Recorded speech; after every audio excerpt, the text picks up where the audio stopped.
The Subcommittee on Africa, Global Health, and Global Human Rights will come to order. Without objection, the chair is authorized to declare a recess of the subcommittee at any point, and all members will have 5 days to submit statements, extraneous materials, and questions for the record, subject to the length limitation to the rules. To insert something into the record, please have your staff email the previously mentioned address or contact full committee staff. As a reminder to members, please keep your video function on at all times, even when you are not recognized by the chair. Members are responsible for muting and unmuting themselves, and please remember to mute yourself after you finish speaking. Consistent with HRES 965 and the accompanying regulations, staff will only mute members and witnesses as appropriate when they are not under recognition to eliminate background noise. I see that we have a quorum, and I'll now recognize myself for opening remarks. Pursuant to notice, we are holding a hearing on understanding conflict in Africa.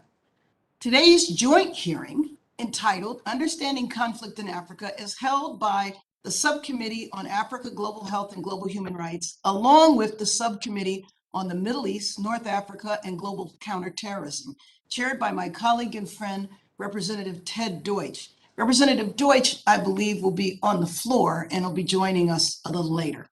I thank our witnesses for being here today, Deputy Assistant Secretary Gonzales from the State Department and the Assistant to the Administrator, Robert Jenkins of the USAID.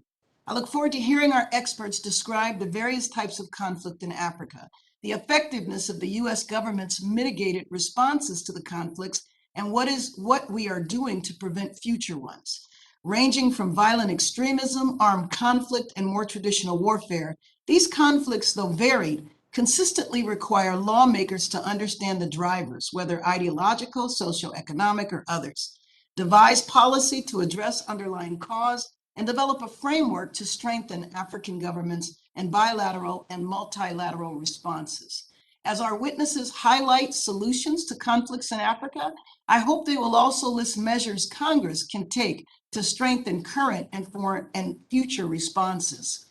My colleagues, I would like to know what more the U.S. can do to assist resolve conflicts that are happening. For example, the conflict in Ethiopia. Your answers will help inform legislation in the future.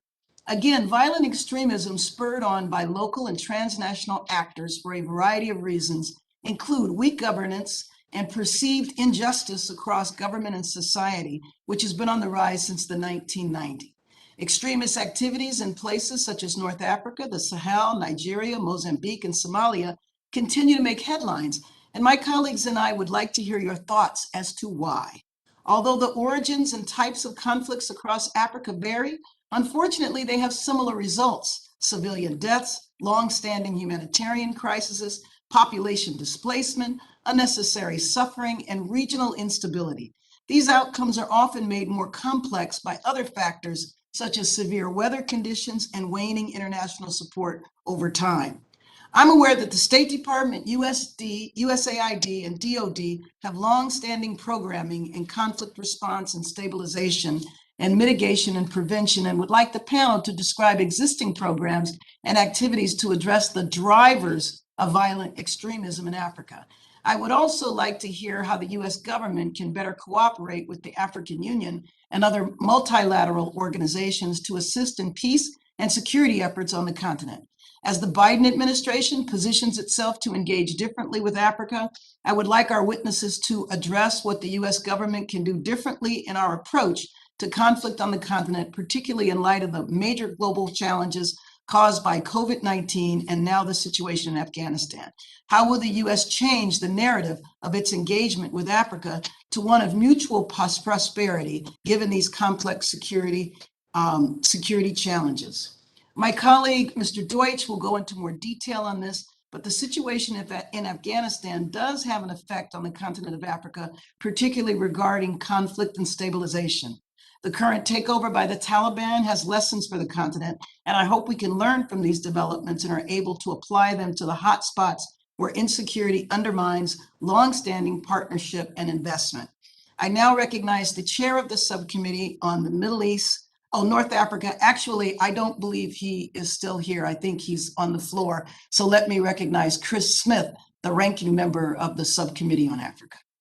Thank you very much, Chairwoman Karen Bass. Thank you for your leadership on this. As Deputy Assistant Secretary Gonzales notes, almost half of the world's armed conflicts in 2020 were in Africa, 15 at current count, he will testify.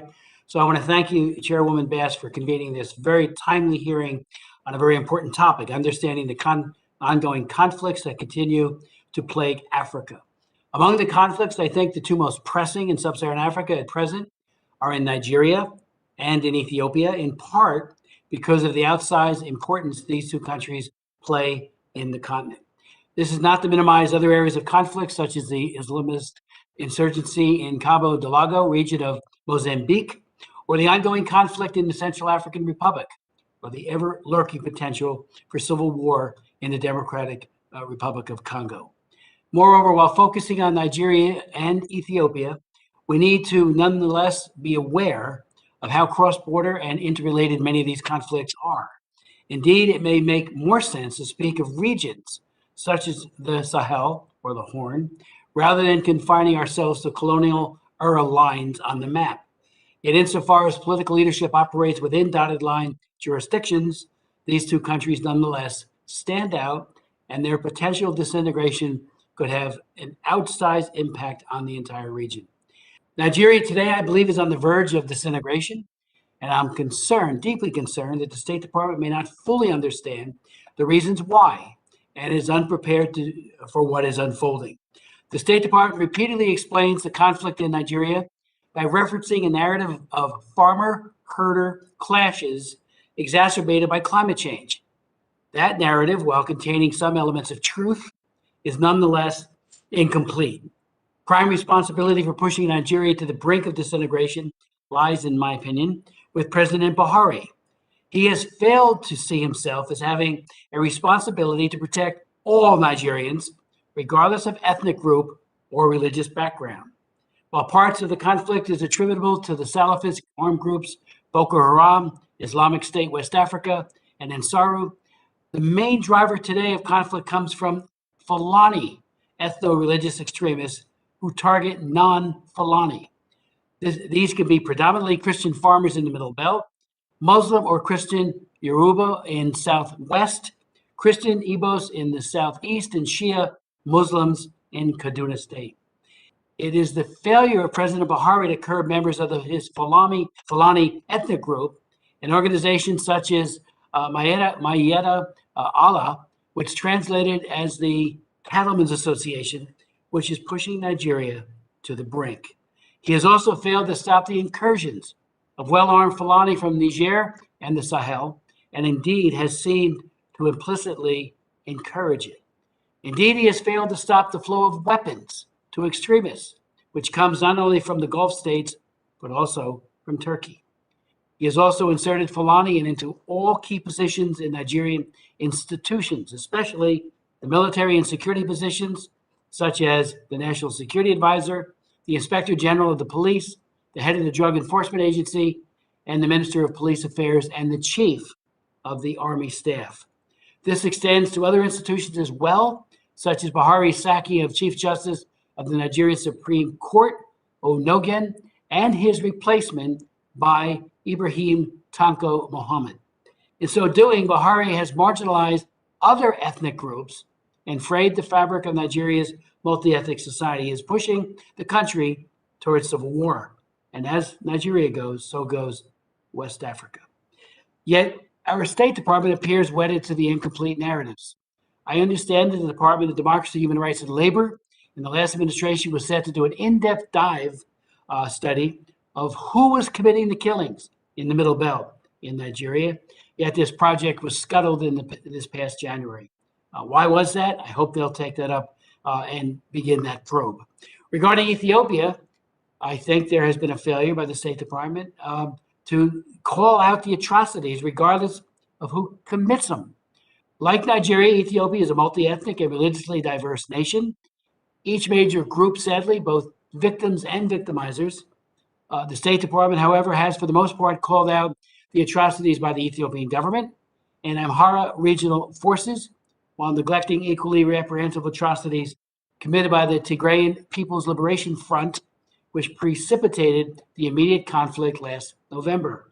By doing so, by painting the Amhara solely as the victimizers, while neglecting to mention atrocities committed in Tigray against ethnic Amhara, such as happened in the Mai Kadra last November, the question arises, has the State Department, perhaps unwittingly, abetted a scapegoating narrative, which singles out one ethnic group as perpetrators of violence and implicitly absolves other ethnic groups of the same atrocities, thereby fueling additional tension and conflict?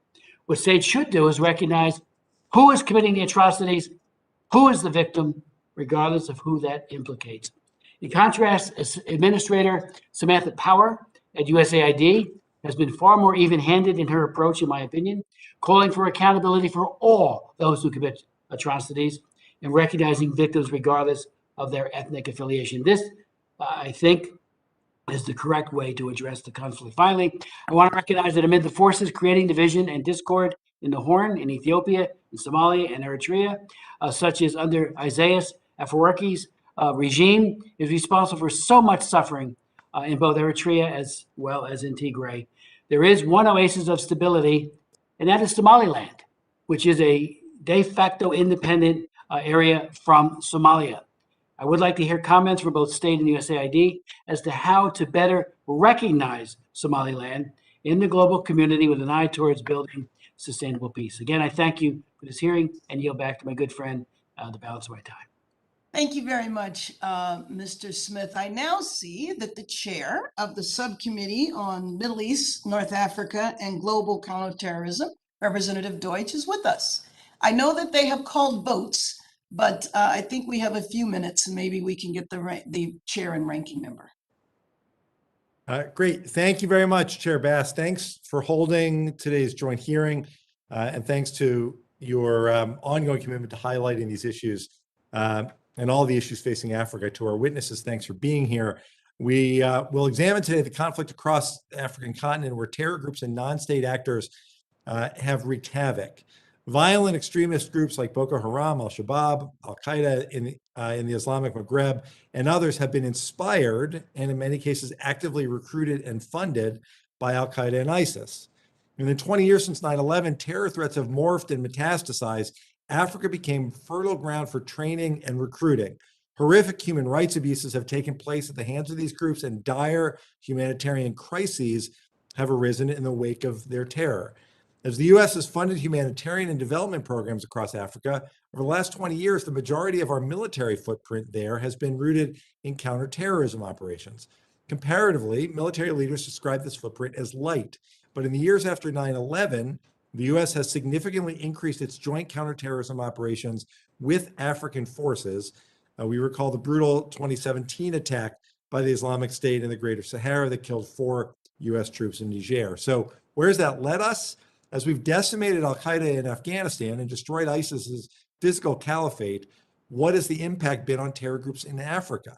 We have not had the same level of success assisting African partners in reclaiming territory and pushing back against these violent actors.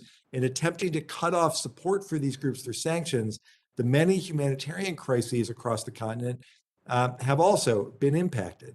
Chair Bass, I know this is an issue where you have focused. I expect we'll spend more on that on this hearing today. And while I do not subscribe to the U.S. as the world's policeman, I do believe that our counterterrorism partnerships are vital to protecting not just our homeland, but our interests and our partners abroad.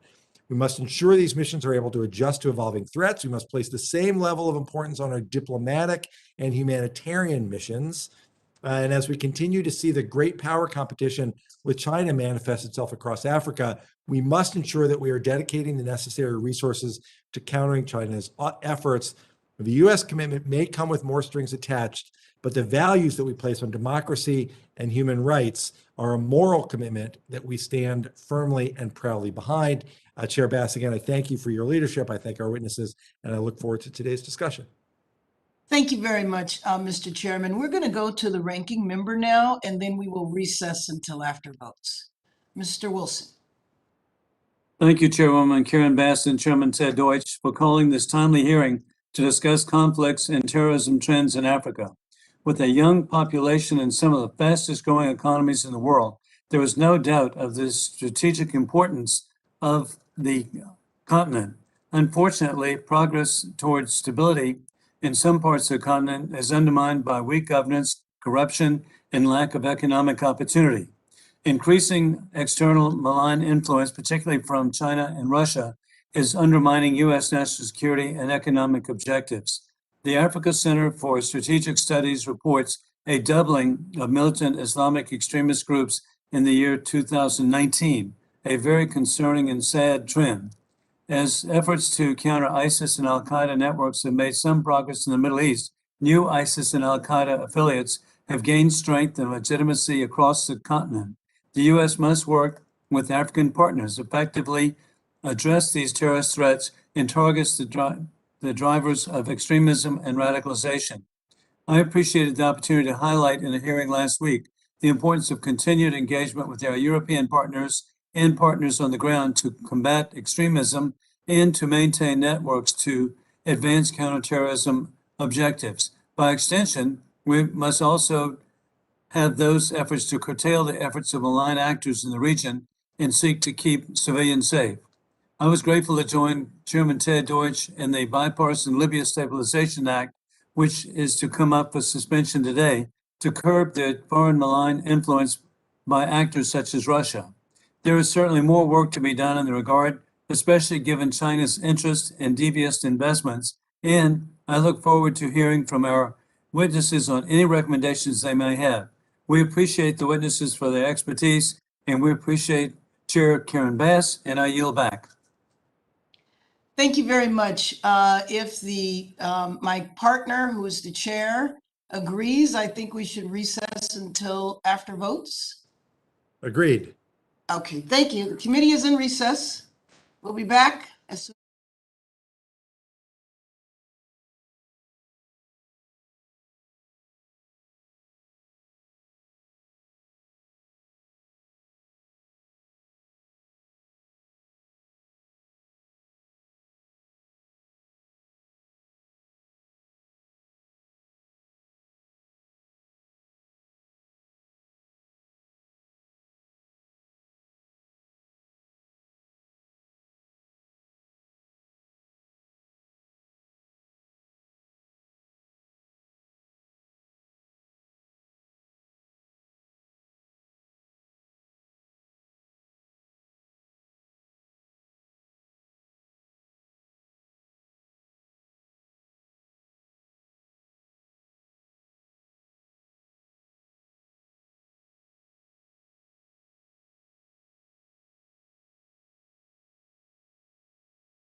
This hearing is back in session, and I see the chair of the subcommittee is here, and I believe the ranking member, Chris Smith, should be with us shortly.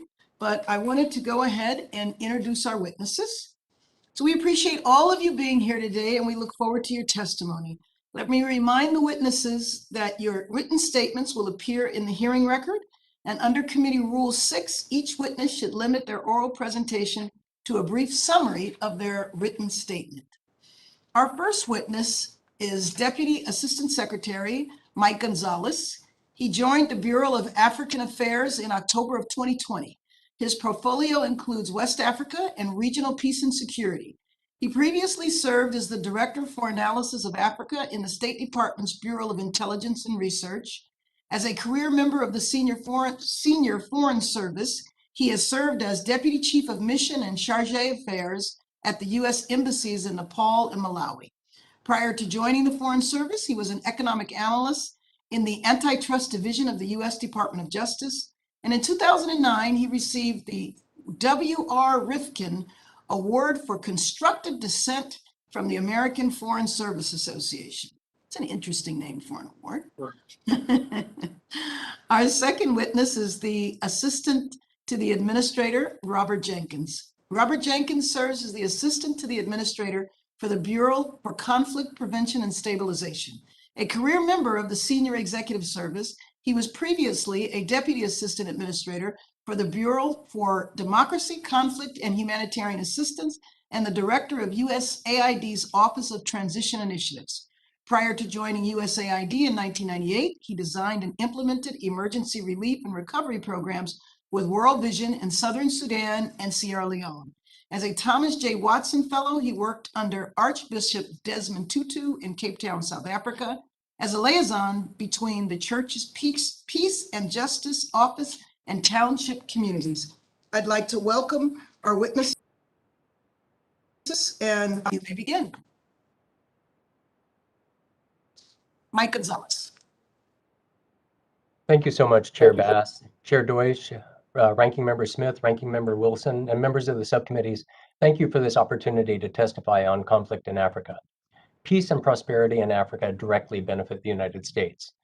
Unfortunately, however, almost half of the world's 34 armed conflicts in 2020 were on the African continent. Beyond the loss of life and livelihoods, conflicts take resources away from critical public services and development efforts. While each conflict is different, there is a clear trend of conflict being fueled by poor or deficient governance. In some cases, weak capacity and limited resources prevent the state from delivering the conditions or the opportunities that people expect.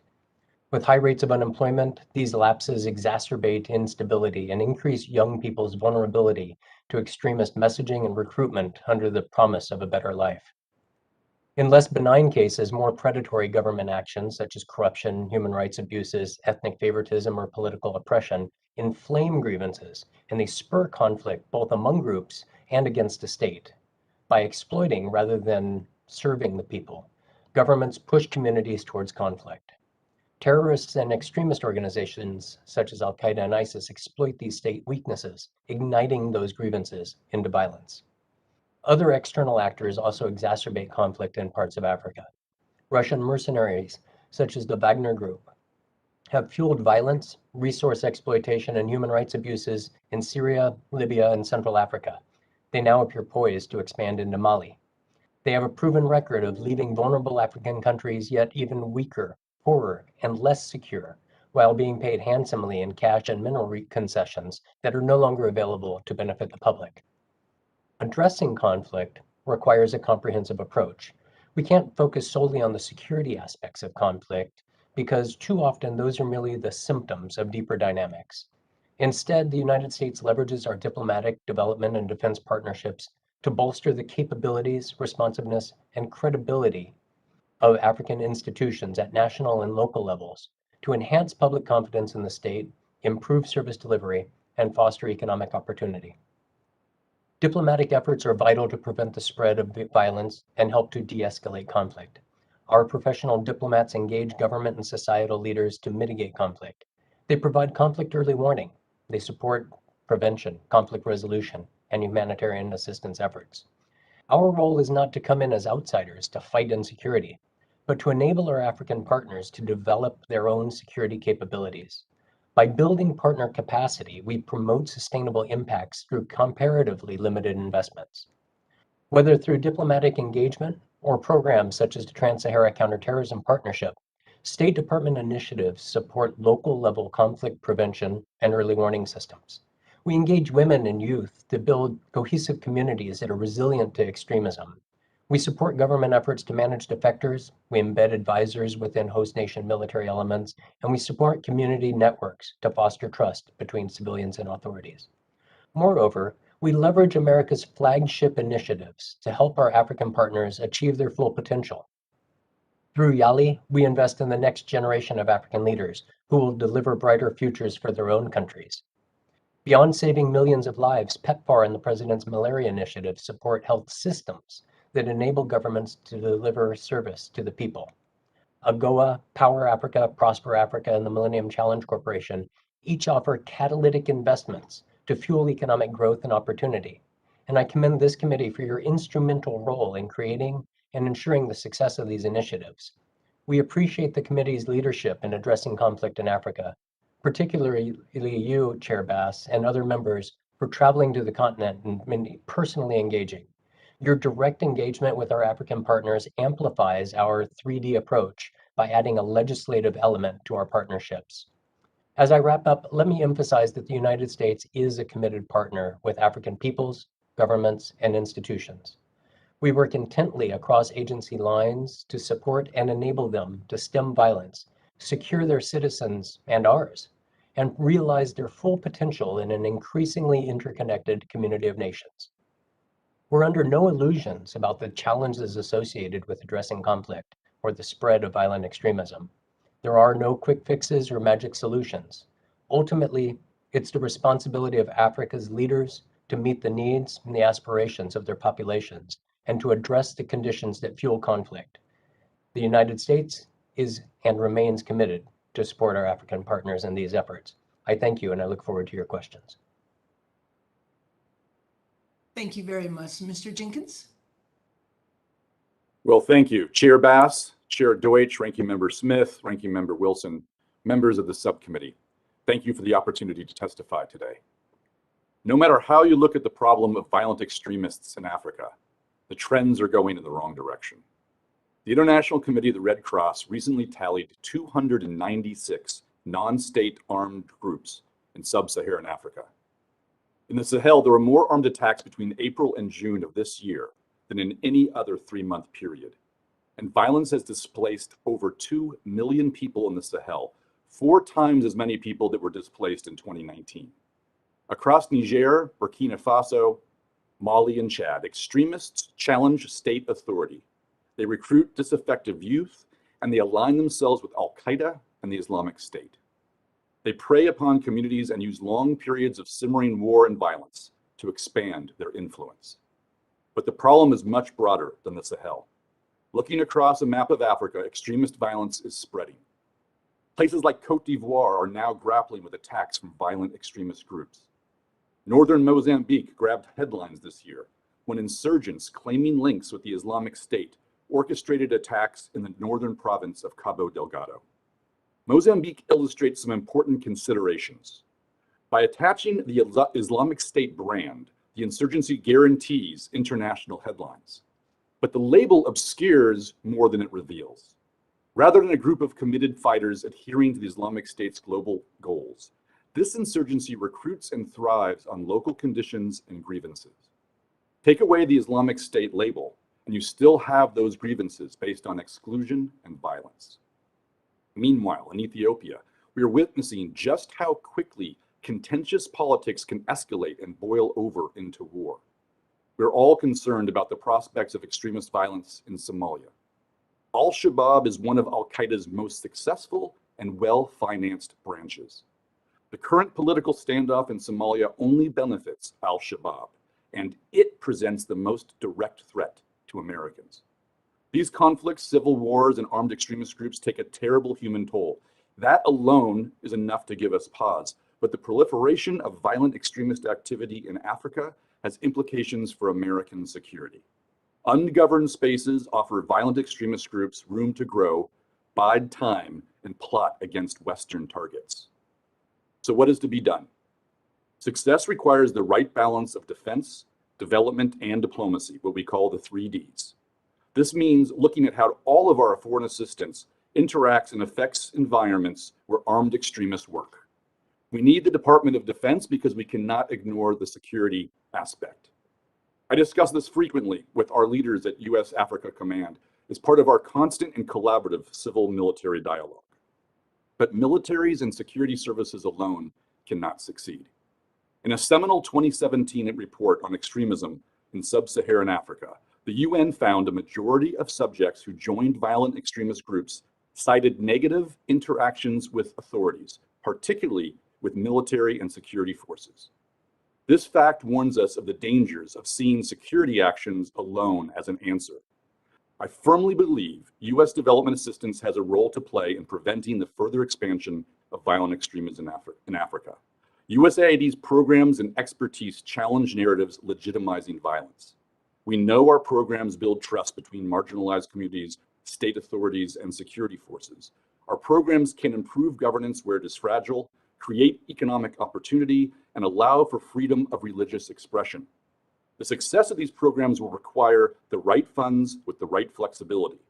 It also requires reviewing the authorities around how and with whom we can work. But still, development assistance alone will come up short. Even the best designed and implemented development programs cannot stop dozens of young men on motorcycles with AK-47s. That's why I'm happy to be here today with Michael, my colleague from the Department of State. Success will require diplomatic support to work with allies and build meaningful partnerships with governments in the region. Chair Bass, Chair Deutch, I will conclude today by thanking you for calling this hearing. It's not always easy to get attention on these issues amid so many fires in the world. I'm optimistic about our chances to make progress, in part because of the support we have from Congress, most notably the Global Fragility Act.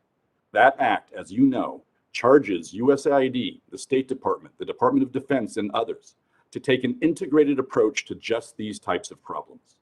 To succeed, USAID and other parts of our government must use the GFA as a tool to prompt an unprecedented level of collaboration across the US government to arrest this growing threat. Thank you, and I look forward to your questions. Thank you very much. Chairman Deutch, would you like to go ahead and ask questions first? Sure. Thank you, Chair Bass. I appreciate that. I thank the witnesses. I also sit on the second. There we go. I also sit on the Europe Subcommittee, and last week we had a joint hearing with my subcommittee to address transatlantic cooperation on counterterrorism and countering violent extremism. The fact that now half of the foreign affairs subcommittees have addressed some facet of this issue in recent days is, I think, clear indication that CT and CV is a global issue whose implications go far beyond regional borders. It's critical to engage closely with our allies and partners to apply best practices across all of our CT efforts worldwide, including the Sahel. Biden administration has expressed its clear support for French counterterrorism efforts in the Sahel, is re-engaged in direct diplomacy with both our European allies and West African nations. So with all of that as background, Deputy Assistant Secretary Gonzales, that when you made reference to the Wagner Group weakening African countries, you talked in particular about mineral concessions. Can you put the Wagner Group in the context of this broader effort and our engagement with our European allies to help combat it? Thank you, Chair Deutch, for that question.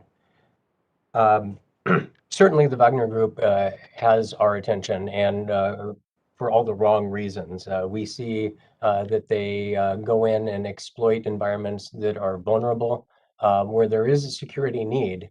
They make broad promises of what they can provide, and they underdeliver. Countries believe that they are going to maintain authority and control over the security interventions, and in reality, we've seen time and time again that they absolutely lose that authority. The Wagner Group we see in Central African Republic and other places, the gross and rampant human rights violations that they're involved with. And how they complicate matters. And so we certainly are engaging on a very active basis. As recently as this morning, conversations between myself and a colleague, another Sahel envoy from a European country, were discussing just this issue. And so we engage with our African partners directly to make sure that their eyes are wide open. We engage also with our European and like-minded colleagues around the world to understand the challenges and implications, to see how we can better collectively partner with our African partners to address the very real security challenges that they face, but also to put pressure to ensure that unintended consequences and funds and resources that are desperately needed by local populations don't get distracted and go to supporting security and not undermining it. So I appreciate that. I want to follow up. Actually, let's, Mr. Jenkins, I'll ask you. You referenced the 296 non-state armed groups. And so following up on Mr. Gonzales's comments, to what extent should our strategy plug into French or multilateral mechanisms versus our own direct diplomacy in the region? What's the right approach here, if I can ask? Thank you, Chair Deutch. This is a problem for the entire world, and it's going to be a problem that takes partnership in all aspects. Last week, I met virtually with my British counterpart. The week prior to that, met in person with my German counterpart. We have plans for getting hopefully together with the French as a group, as we're looking particularly at the Sahel right now.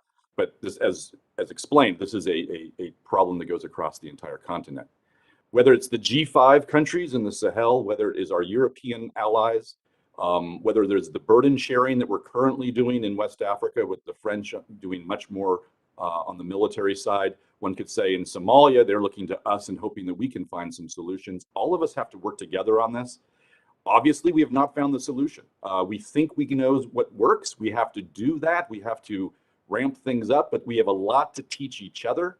And I'm hoping that post-Afghanistan, at least the conversations I'm having with other government officials from other governments, people are in a very positive mode of let's assess what we know works, what hasn't worked, and moving forward together in a way that's mutually supportive and not at odds with each other.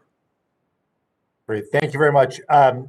Madam Chair, I hope as we go forward, we'll have an opportunity to probe a bit further into our efforts post-Afghanistan and whether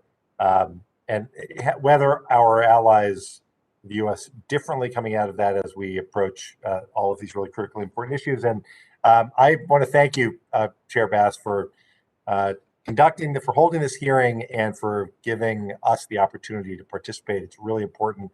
I so admire, as you know, your work in this area, and I'm honored to be able to work on this with you in this instance. And thanks very much, and I yield back. Well, absolutely. And thank you, Mr. Chairman. I appreciate working with you. We should do this more often. We have a lot of subjects in common, and we should definitely do that. Well, I want to follow your questions to Mr. Jenkins. You know, as you mentioned, the help that is being given in the Sahel and all, and you mentioned the French, and you mentioned the G5. I just wonder, do we ever come together with our European partners and talk about how to bolster the African Union? Because at some point in the future, it would be nice to think of when there are conflicts that they are managed by other African countries. There was a great example where the countries of ECOWAS intervened when a president refused to leave power. And so I just want to know if that is ever a discussion that you're aware of with our European partners. Thank you, Chair Bass. I'll be quick because I believe that Das Gonzales might have more on this than I do. Yeah. That we currently have the Partnership for Peace program, which works with the Executive Secretary of the G5 Sahel. We've done a lot of work directly with the African Union through Women, Peace, and Security, helping them get both a continental women, peace, and security strategy, but also working on individual nation states with their own strategies. But you mentioned ECOWAS as well, whether it's SADC or ECOWAS, we look to regional partners who they're going to have the better ideas than we do. We're there to help, we're there to support where we can, but they often are the ones that should be in the lead because they know these issues more than we do. And Mr. Gonzales? Great, thank you. I would say that we absolutely coordinate with our international partners, European and beyond, in terms of collaborating on identifying ways how we can bolster African institutions and support the efforts that African institutions take the lead on. most recently in terms of ECOWAS and their dynamic role in supporting the post-coup dynamics in both Guinea and Mali. My conversations with Sahel envoys and counterparts from Canada, the EU, France, and the UK and beyond very much focus on how can we best and optimally support them. And we ask that question directly. We don't just divine the answers, but we go directly to President Brew of the ECOWAS Commission or the representatives of the United Nations and the African Union in the field of how can we best support you. And the collaboration, the dialogue has been robust. And fundamentally, this is at the core of the Biden administration's partnership with Africa, is working very closely and in very close coordination with African institutions. I hope for the day when these conflicts happen, that they're dealt with and resolved on the continent. I wanted to ask you about a couple of them. Well, one, in CAR, a big concern about the role of Russia and the mercenaries who say they are independent, not affiliated with the Russian government. If you have a comment about that. And then also in terms of some of the violence that we see, how much of it is ideological? Just take Mozambique, for example, that doesn't have a history of this. How much of it is ideological and how much of it is opportunist? Basically, when people feel they have no other alternative. You want to respond first, Mr. Jenkins or Mr. Gonzales, whichever one want to respond. I'll take that. In terms of Central African Republic, we're very concerned about the human rights abuses that are underway at the hands of the Wagner Group mercenaries, Kremlin-linked mercenaries, as well as the armed forces of the Central African Republic. Both in terms of their direct dynamics, but frankly also the lack of coordination of various actors. We have a very large, robust, and critically important international UN peacekeeping operation on the ground there. And the lack of coordination of what is going on by other actors really puts the international efforts under stress. Particularly as humanitarian actors and the peacekeeping operations try to access areas where Wagner or others are operating. In terms of ideological versus other, frankly, I think often what we see are these are long-standing historical grievances of communities against the center or core periphery type issues. People feel that the state hasn't delivered for them. And when the extremists come in and offer something brighter, shinier, more that they can aspire to, it's appealing. And frequently it's that kind of dynamic, as well as opportunists and criminal groups that take advantage rather than its ideology that's driving it. Well, thank you. And I think it's important that we stay centered on that too, because really the goal should be to address the root causes versus just view it as a problem of violence or ideology. With that, I'd like to go to the ranking member, Mr. Smith. Thank you very much, Madam Chair. And thank you for the hearing and to our witnesses for their insights in testimony. I wanted to ask if I could, I don't know if you heard my opening comments, but, the concerns that I and many others have concerning the Fulani and really an international misperception, it would appear, including some at state, about what they're all about. It's not about herdsmen versus farmers. There may be some historical reasons to think that, but today, particularly under Buhari, it would appear that this is an all-out attempt to eradicate, to kill. I have met with many leaders in Nigeria, including just a little while ago again today, who say when a phone call goes out or a message goes out to send the police to try to intervene, there's the police, the military are a no-show. In one case, I was told how just 2 kilometers away from an attack by the Fulani were the Nigerian army, and they refused to come. And so people and women were slaughtered, raped, and people came in on motorbikes for a very fast blitzkrieg type attack, particularly at the churches, but also throughout the town. And, the Church of the Brethren, has seen something on the order of 48,000 dead people over these last 10 years. I mean, when you start adding it all up, I see no difference, frankly, between the Fulani and Boko Haram. And maybe, you know, Mr. Gonzales, you could speak to that, both of our witnesses. Because even when the aircraft were used, the Tucano aircraft, there were 3 instances where civilians were killed.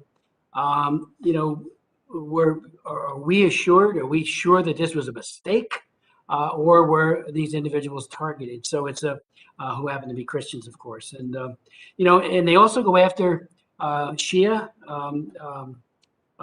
Muslims. So you know, there's animosity, if you will, towards people who have to be of Islam, but from a different perspective, and they get hurt as well, or killed. But the predominance of it is against the Christians. You know, I met with a bishop who came and testified at a hearing last year, and he was roundly criticized by Buhari for what he said. And when he talked, this bishop, you know, is all about reconciliation, love, manifesting the love of Christ, but also telling the truth.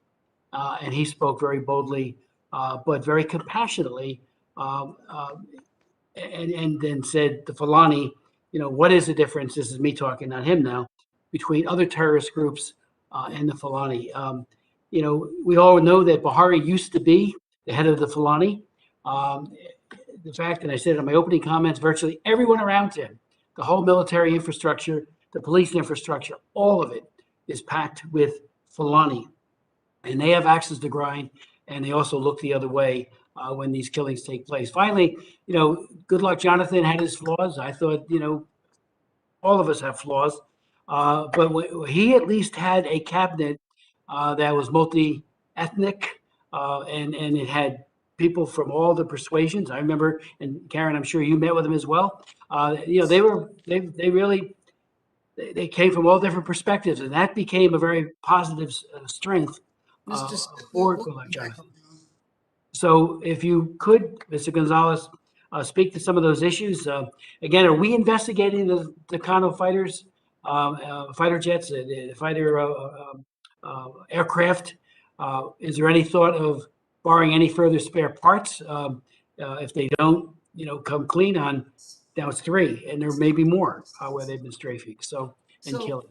And Mr. Gonzales, if you could answer briefly, and then Mr. Smith, we'll do another round after other members have had. You could answer briefly so I can go to Mr. Phillips. Great. Thank you, Representative Smith. There's a lot to unpack there. I think Nigeria has many challenges and has over many years with many causes, deep-rooted corruption, lack of national identity, patronage-based politics. The long list can go on, and I would argue that those go well beyond any one leader. Nigeria fundamentally is core to our interests, our economic interests, our stability interests, our security interests, our regional and global interests. And so we must engage in support for a strong, stable, and prosperous Nigeria, and we're committed to doing that. I think at the local level, I take your point. I would argue, however, that climate change is reducing resources and population growth is increasing demand for those. And so the availability of resources is a dynamic that is driving some degree of conflict. But a conflict in Nigeria is multidimensional. So too are the Fulani community. The Fulanis are not a monolith. And while President Buhari is a Fulani, so too Macky Sall and numerous leaders across West Africa. And there are Fulani herders and Fulani farmers. I would argue that a non-differentiated approach that identifies the Fulani or frankly any individual group as a major driver is not particularly helpful in identifying the nuance, and ultimately we need to respond with the nuance. But frankly, it also risks precipitating retaliation and further violence. So I think at the local level, engagement with local communities on conflict resolution is key. We're engaging on that, and Rob, I'm sure Assistant Administrator Jenkins can discuss some of that. And at the national level, frankly, I think the approach required is to help shape political discourse.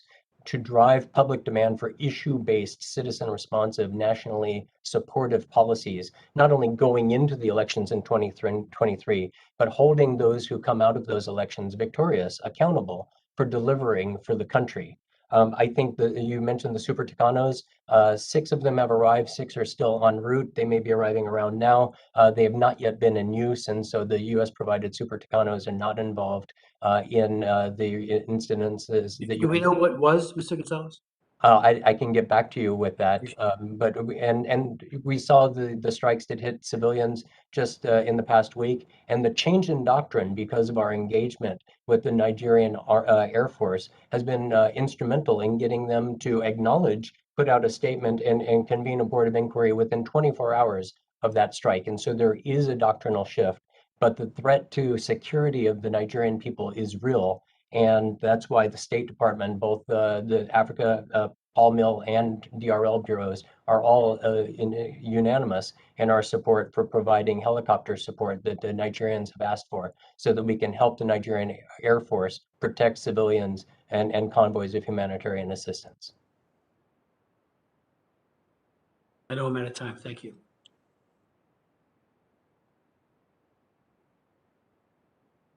Mr. Phillips. Thank you, Chairwoman Bass. Greetings, colleagues. I want to salute our very interesting hearing timer that we're using on this meeting. And also, I've got 3% left on my iPad. If I happen to drop, please go ahead and move to the next, my next colleague. But I want to focus my questions on Ethiopia. We all know what is going on, how horrific. The UN estimates that 5.2 million people in Tigray need emergency food assistance. More than 2 million have been displaced by violence. Of course, it's extending to other regions, including Amhara. Hundreds of thousands of people are being displaced and food insecurity worsening. And the worst is that humanitarian aid is being blocked because of the conflict by both Ethiopian and Eritrean militaries, as we all know. So my question first is to you, Gonzales.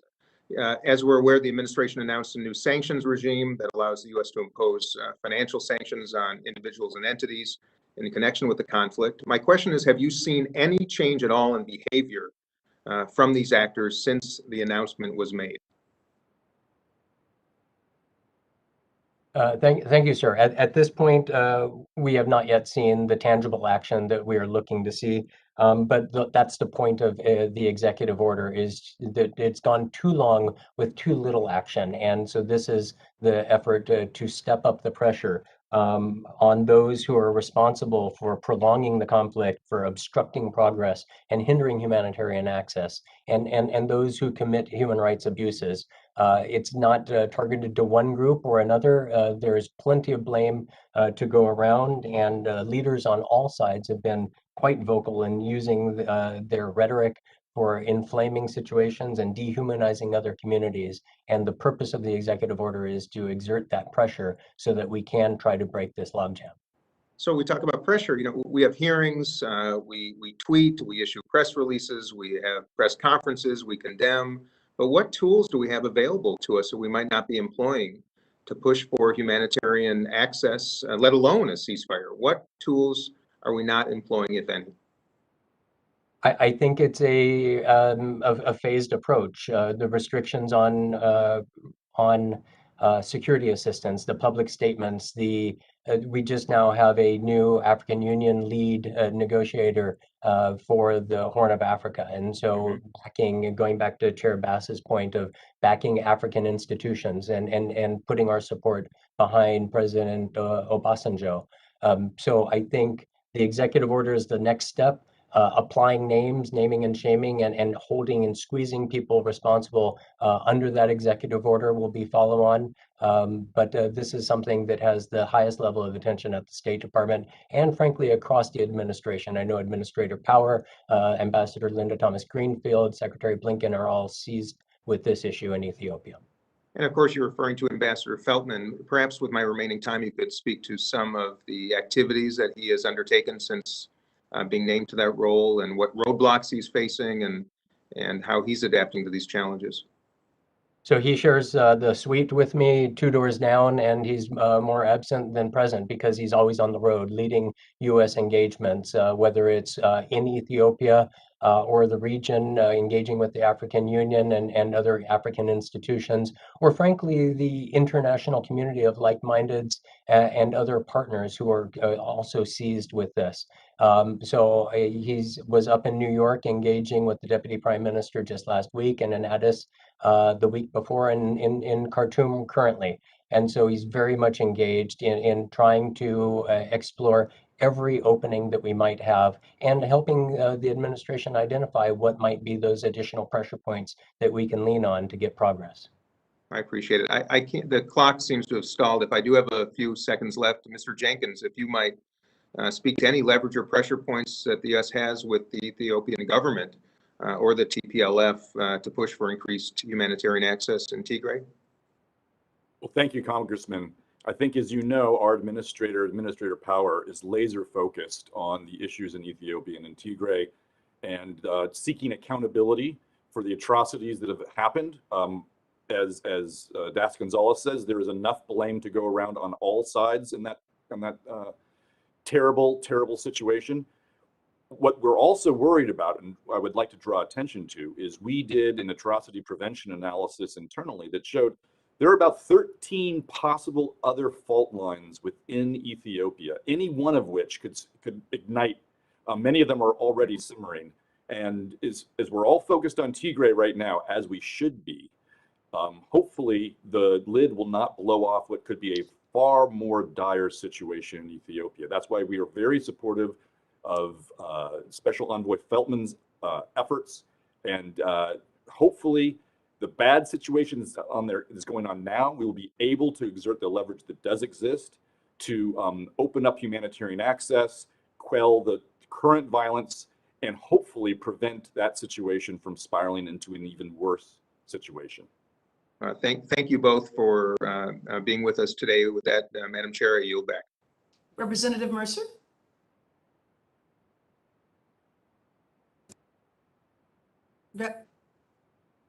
Representative Mercer? Muser? I'm sorry, Madam Chair. Yes, Muser. Thank you, Muser. Representative Bass. I appreciate it. Thank you. Mr. Gonzales, Fulani violence against Christians in North and Central Nigeria is growing very violent on a daily basis.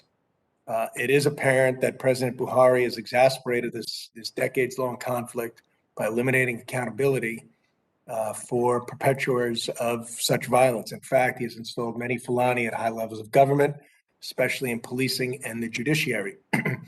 Nigeria is a rapidly growing country, on track to be the third largest country by 2050, but is now on the verge of serious violence. Excuse me. Does the State Department agree that Nigeria is on the brink of disintegration, that President Buhari has failed to uphold his responsibility to protect the rights of all Nigerians?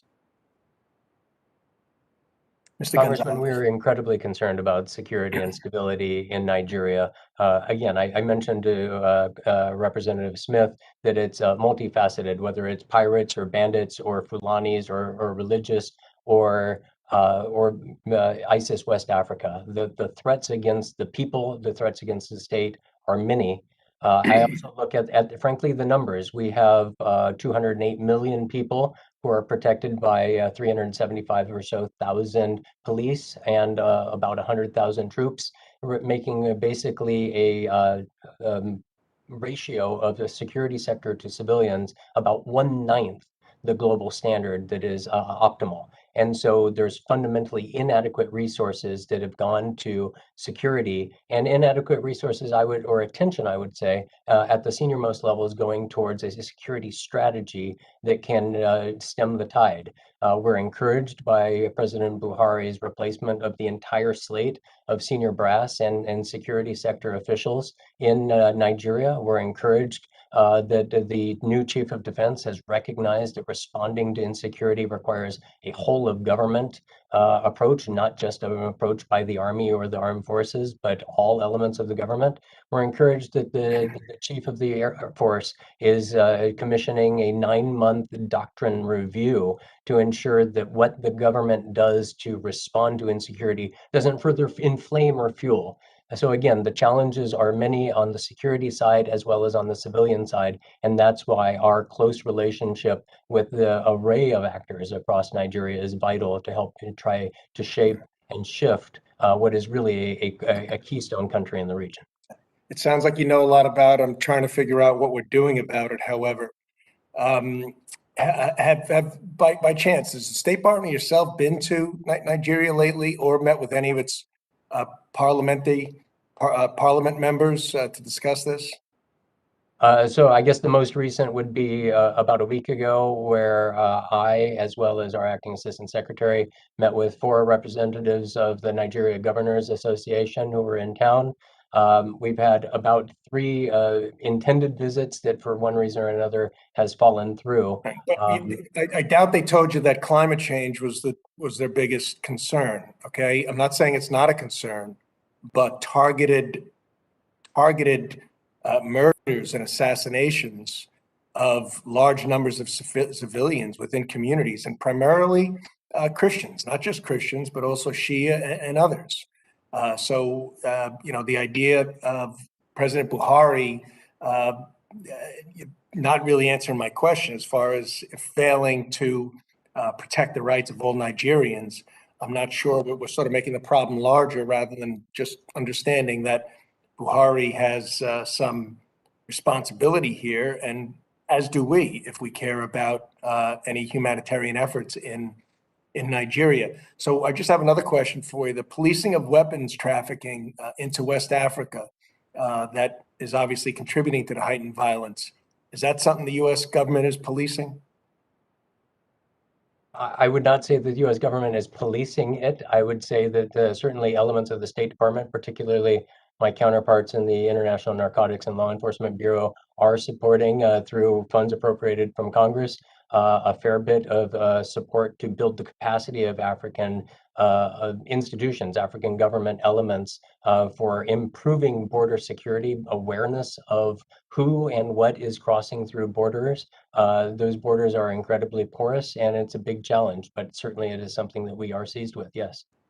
All right, that's great. Was there a fuller scale, deep study dive into the conflict in Nigeria in the previous administration that was terminated by the Biden administration in January, or was it deviated, or was it a different? Excuse I'm me. sorry, Madam Chair, I didn't have the timer. I yield back. Thank you. Okay, thank you. Let me move to Representative Manning.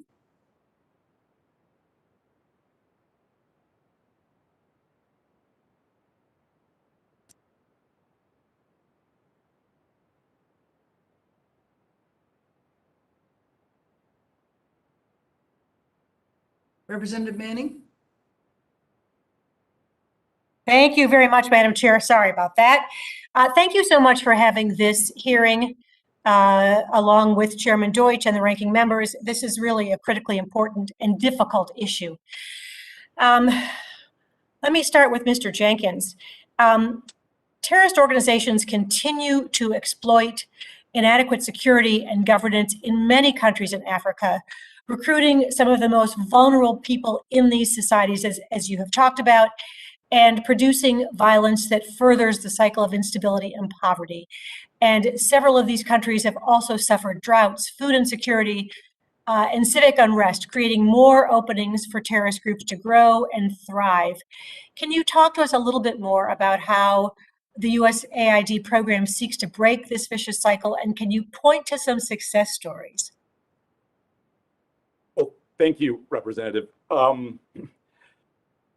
I could try to go through what we're doing in Mali. I could give you a description of what we're doing in Cameroon. I could give you a description of what we're doing in Somalia. A lot of those, when you talk about the objectives at the top high level, sound very, very similar, because while all of these crises and all of these conflicts are different and context is extremely important, the underlying causes for them are actually similar. It's a governance crisis. In every one of these, it's a governance crisis.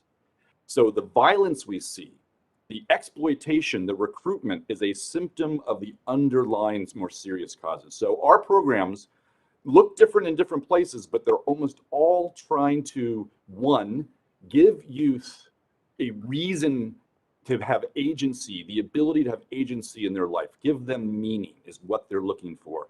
Two, bringing societies together, trying to heal the divisions, opening up dialogue. Three, trying to get communities at the local level, but also at the national level to understand what is really happening in their country, in their village. Many of these problems are misdiagnosed. We easily say, oh, this is ideological, this is religious, this is transnational crime. It can be all of those things at the same time. So where has it worked? Let's go to North Africa real quick. CERT. People forget that in Libya, CERT Libya was the largest place outside of Iraq and Syria where ISIS was in control. When that city was liberated in 2016, immediately we went to work supporting the local government, $16 million over about a year. 30,000 kids went back to school, 40,000 people got health care. Within 1 year, 90% of the population that was displaced moved back, and year after year in annual polling, people are more optimistic and feeling better about local governance and about their life. We forget about Liberia. Liberia in the 1990s was synonymous with fragile states and failed states. 2006, we have a new president. We get in there, get to work, the United States in a very big way, other partners too, but with supporting Ellen Johnson Sirleaf, and Liberia is a success story today. So I would lastly go in Kenya, where they're coming up to elections again, and we always cross our fingers and hope that things don't get bad like they have in the past. But in Kenya, working with the Kenyan government, we've helped them create their own national counterterrorism center. They are now training all of their civil servants on looking for CVE and coming up with CVE solutions, and going down to the county level, working on CVE plans that are indigenous to those localities so people are aware and finding their own systemic solutions. Thank you. That's very helpful. Deputy Assistant Secretary Gonzales, I am concerned that women and girls are often victimized by or at the root of the outbreak of violence and conflict throughout Africa. Can you tell us how state is working to address gender-based violence in Africa, and how working with our partners in the region has improved gender equality and protects women at risk? I completely share your concern, and I think it starts with the engagements that we have when we send our ambassadors in to talk to heads of state, when we flag this very concern, that we recognize that gender-based violence is one of the top flags for potential for atrocities in the future, but also the opposite, where gender equality yields societies that are much less likely to go to war. It's why women, peace, and security is a critical element of our security assistance package. I look at Niger, for example, a prime example where previously each year the Nigerian military would take in just 10 women. Now it's over 300 and still a long ways to go. But by having women be the providers of security along with men, they engage with societies, they engage with the vulnerable in a different way and help provide that security. And finally, because I see the time is up, just a month and a half ago when Undersecretary for Political Affairs Toria Nuland and I met with President Bazoum in Niger, we were thrilled to hear that his #1 priority is educating girls, because ultimately that's going to be what delivers the brighter future for the society. Thank you very much, and I yield back. Representative Omar.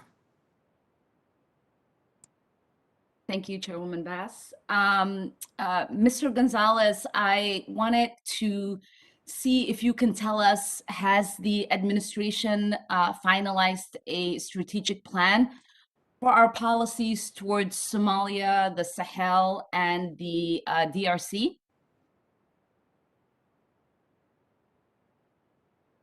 Sorry, I took a moment to find my mute button. I understand that this, I'm not directly engaged with the Somalia policy, but my understanding is that it is moving forward through the interagency. I am very much engaged day in and day out on the Sahel strategy, and I'm pleased to say that it is quite far along. Certainly there is consensus across the interagency in terms of the theory of the case and the theory of change.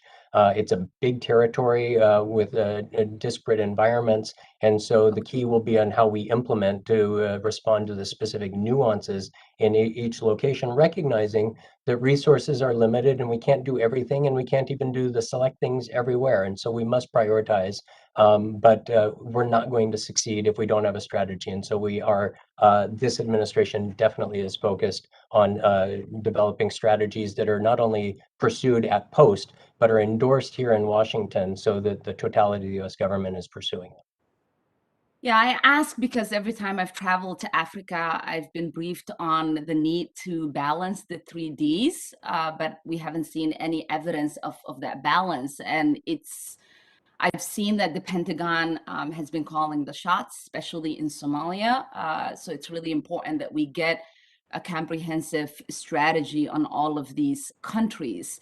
Public reporting has indicated that the drone strikes we have conducted this year in Somalia were approved by AFRICOM rather than the White House. Is that your understanding too? That would really be a question for the Department of Defense. I'm not sure about the protocols and how they exercise those authorities. Okay. Do you know what the legal basis for these strikes were? My understanding is that they're based in collective self-defense, but in terms of the specific legalities, I'm afraid I don't have that information. I'm not a lawyer. I have a letter out to you all, so I hope you'll expedite some answers for me in that regard. Do you know how many designated foreign terrorist organizations that mainly operated in the sub-Saharan Africa prior to the 2001, before our war on terror began? No, ma'am, I don't. I can certainly get that for you. It was 0. Do you know how many are there now? I just cleared off on the list a couple of days ago, so I've seen it, but the number I don't have off the top of my head. There are 10 at the moment. So we went from 0 to 10 since 2001. I think it's very hard to claim that our security first approach to counterterrorism, including drone strikes and partnering with security forces that violate human rights, is working. Are you familiar with the 2017 report from the United Nations Development Program entitled Journey to Extremism in Africa?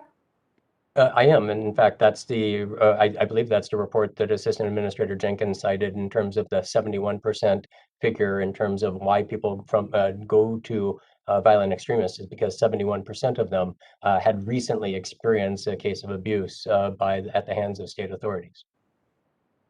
Yeah, and you know, it is really important that we do understand that very context, right? That the root causes of this might be very different depending on where you are on the content, but that the flashpoint for most of these people to join these organizations is human rights violation.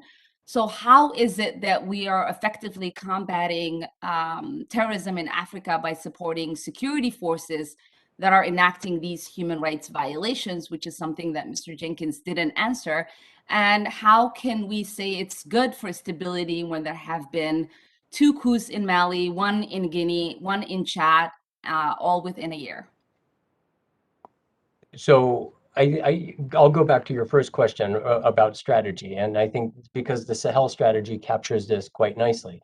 At the core of our Sahel strategy is we recognize that the cause is a governance deficiency. The remedy must be a governance response. And so it brings the United States government in totality focused on supporting governance at the national level in terms of what are the capabilities fighting corruption, transparency, accountability. Sir, I'm sorry. It seems like our strategy is to support the same governing bodies that continue to cause instability and continue to cause human rights violations, which in turn has increased the number of people who are joining terrorism and has increased the level of terrorism that exists in the continent. I mean, we are currently involved heavily in all of these countries, yet they continue to get destabilized every year. So what are we doing that is different, and what have we learned from our involvement? So again, I would argue that we can't counter the security threat or the governance threat if we're not engaging with the government that's involved in both sides of that. And so bolstering governance at the national level and the local level, but also engaging with security and enabling the security sector institutions to become more capable, more responsible, and responsive to the needs of the citizens, and frankly, more accountable. I am incredibly blunt with my African counterparts in terms of the role that their forces' activities in abusing civilians play in driving citizens into the hands of extremists. And not only do we need to support and protect and hold accountable abuses of human rights, because it's the right thing to do and it's our values, but fundamentally it's critical to providing security and stability and public confidence back in the state. Yeah, I appreciate that. Thank you, Chairwoman, for your generosity. I think it's really important that we also take accountability for the policies that we're engaging in and how that is fueling some of the things that are happening in the continent. So thank you, and I look forward to following up with you, Mr. Gonzales. Representative Sherman. Thank you, and thank you. I want to thank the chairs for convening this hearing. The first question relates to the Nile and Ethiopia's new dam. I wonder if Mr. Gonzales can tell us what are the legal constraints on Ethiopia in filling this dam, both under the traditional international law of riparian states and according to any treaty obligations that Ethiopia has assumed. Great. Thank you, Congressman. Again, not a lawyer and haven't reviewed the particulars of Ethiopia's treaty obligations, but fundamentally, Does the U.S. have a position on what are the legal rights? I mean, this is one of the biggest disputes in East Africa, biggest international disputes.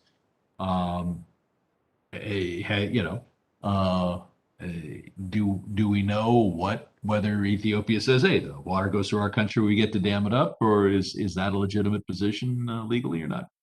We know that Ethiopia says that, and we know that the downstream effects are there.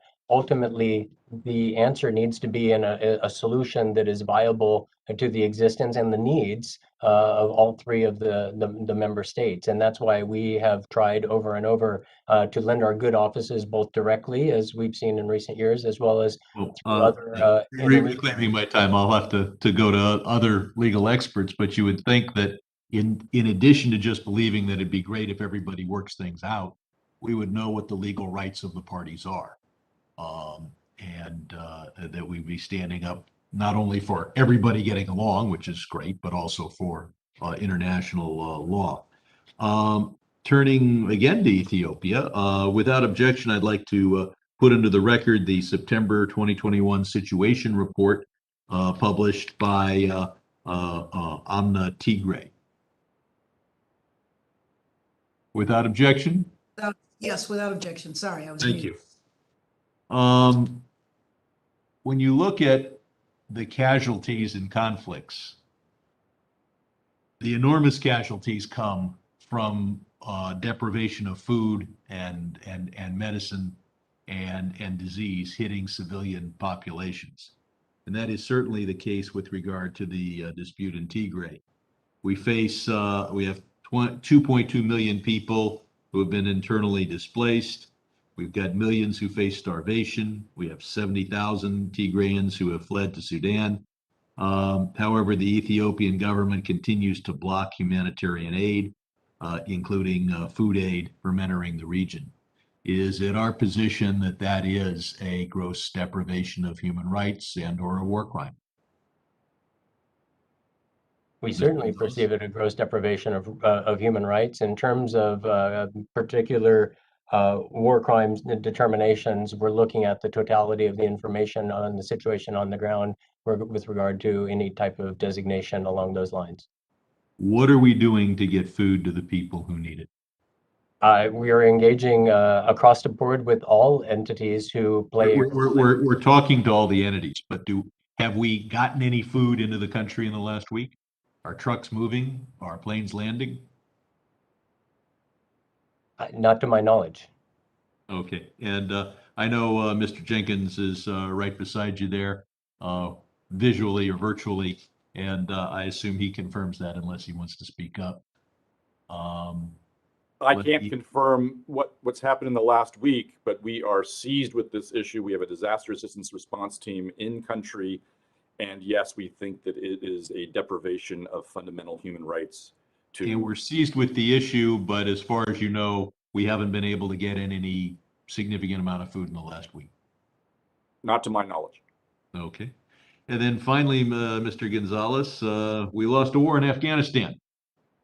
To what extent will this inspire extreme Islamic nationalist forces from engaging in terrorism, both against the United States, but also among the African states that we respect and work with?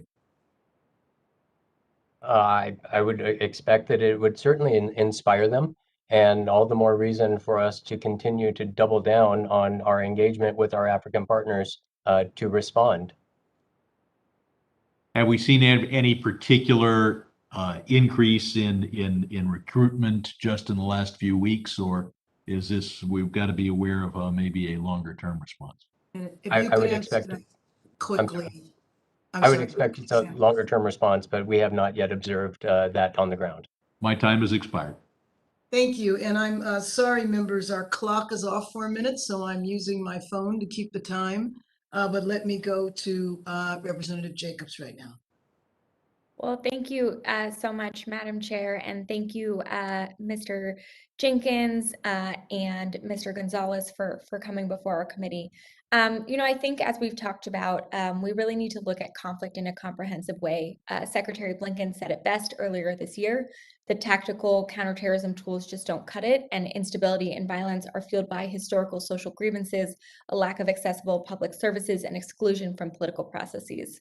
On top of that, we know that abuses by state security forces actually fuel local recruitment into these groups. So we need to make sure our counterterrorism operations are not enabling these abuses. And thinking about these challenges exclusively through the lens of counterterrorism is at best insufficient and at worst counterproductive. In 2018, RAND found that since 1990, our assistance in Africa appears to have little or no effect on political violence. It did, however, find that a more holistic long-term focus centered around governance and institution building would yield better results. So I'm glad to hear you all talk so much about governance during this hearing. When I worked at the State Department, it wasn't always the case that our regional bureaus understood the focus on governance needed to be so much. So I'm very glad to see that. And thank you, Mr. Gonzales, for carrying that water. And, it's also why I'm so excited about the implementation of the Global Fragility Act and really looking forward to seeing the selection of priority countries as soon as possible. I know we've talked a lot about the Sahel and that the strategy will focus on governance. We're very in support of that. I was just wondering, Mr. Gonzales, if the administration plans to appoint a special envoy to the Sahel. At this point, there's no specific plan to do that. Once the Sahel strategy is finalized and we're looking at the specific tactics that would be most appropriate to pursue it, that may be on the table. For the time being, since January 20th, I, as the Deputy Assistant Secretary for both West Africa and Regional Peace and Security, have effectively been serving the function. I engage with the other international envoys for the Sahel as their peer and counterpart and regularly engage with them. Great, thank you. And I want to move on to the situation in Mozambique. I know folks have brought up the situation in Cabo Delgado. We know that it is not only a case of ideological issues, but exploited grievances of the local population that includes exclusion from economic and political power. unemployment, corruption, abuses by state security forces. But so far, our response has been counterterrorism and security focused, which I think is very problematic. So, Mr. Gonzales, what's the State Department's plan to devise a comprehensive strategy to address these challenges that actually addresses the underlying grievances of this violence and conflict, and not just more security assistance that I personally think will actually fuel more conflict? Yeah, thank you for that question. I would just counter that, in fact, our approach on Mozambique is not all about security. In fact, for the bulk of this year, our campaign plan to counter ISIS Mozambique includes 4 lines of effort. The first one is security assistance, because again, providing a response to the manifestation. The second is related to strategic communications and engaging the public, so the public is aware of dynamics and has insight into the threats that are coming, but also on counter-violent extremism messaging. Targeted development and humanitarian assistance is our third line of effort, and then the diplomatic engagement. And in fact, in terms of our outreach to the NUSI government, it has actually yielded first the appointment of a coordinator for the assistance part of responding to northern Mozambique, and not so much the coordinator for the security component. So I think the security gets a lot of attention because sadly the news that continues to reach us is dire, although turning around in the past couple of weeks. But fundamentally, the core of our strategy really does look at this holistic approach to address the underlying drivers. I'm glad to hear that.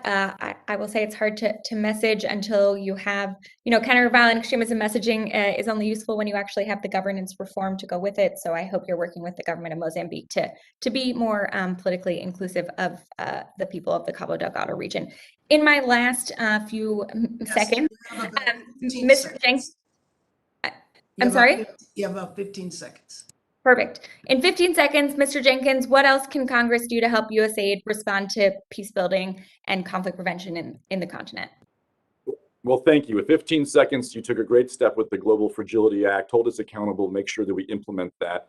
Second, we all need to have a conversation about more prevention, not less, and a conversation about less directives, less earmarks, and giving us flexible funding that allows us to not have to plan 3 or 4 years out, but be able to react to something like Cabo Delgado, be able to react to something like the littoral states in coastal West Africa. We need more flexibility, and we need to work with you, get a trust variant there that we know what we're doing and we can work together. Exactly as you're saying, it cannot just be a CT strategy. That's why we don't do CT at AID. We do countering violent extremism, and it's all about the governance. Thank you. Thank you very much. Representative Vargas. Thank you very much, Madam Chair, and I want to thank the chair and, of course, our participants today, especially our witnesses. I want to start where we just left off. More prevention, more flexibility, trust with the youth. So you think that under some of the things that we're doing now, we're getting better at that, but we're not good at it yet. What more should we be doing then in this aspect? What do you need? Well, thank you, Congressman. We have learned a lot in the last 20 years.